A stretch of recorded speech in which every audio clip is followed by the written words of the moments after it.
Never surrounded by anyone, no rocks, nothing threatening, no police extricating them walking down the Cannon House steps, unobstructed. You could hear a few people saying, "Kill the bill," and Caucasian American Republican former Congressman John Shadegg is walking a beat behind them.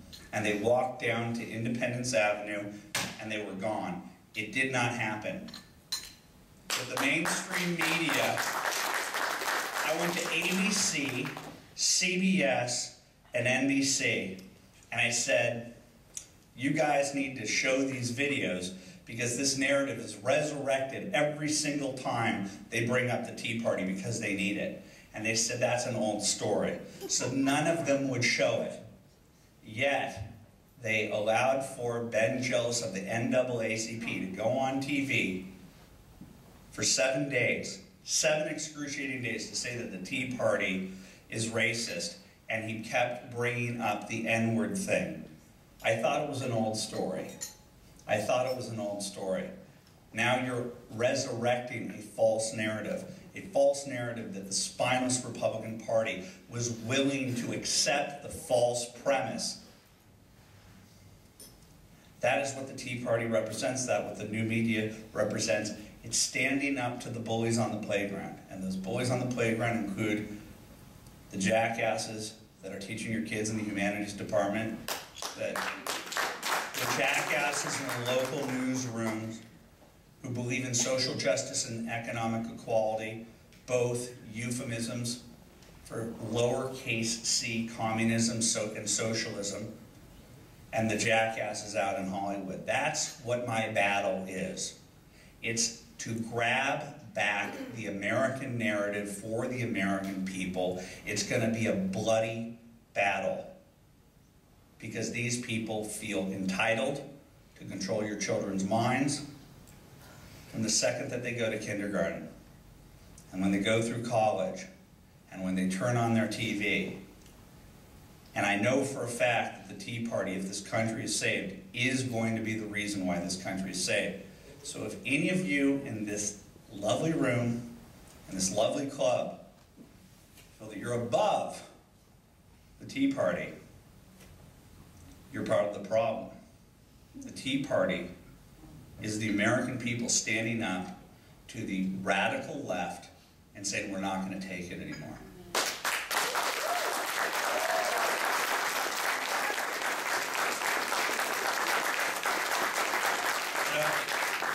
That was the serious part of my speech.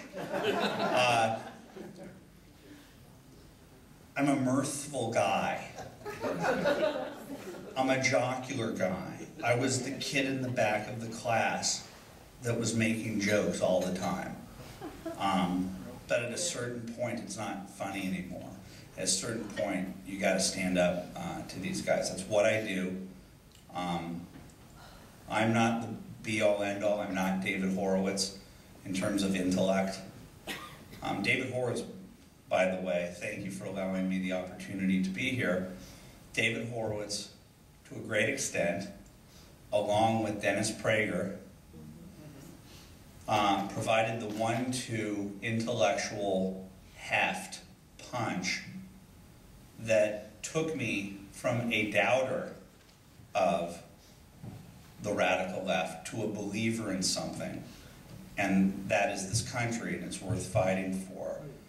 And David Horowitz is kind of like me, and I've tried to model myself a bit after him, though he's an intellect and I'm a bruiser.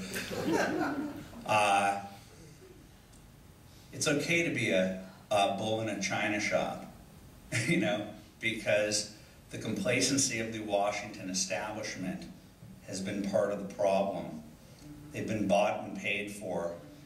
And my biggest surprise over the last 3 years is the Tea Party created that amazing election cycle of 2010.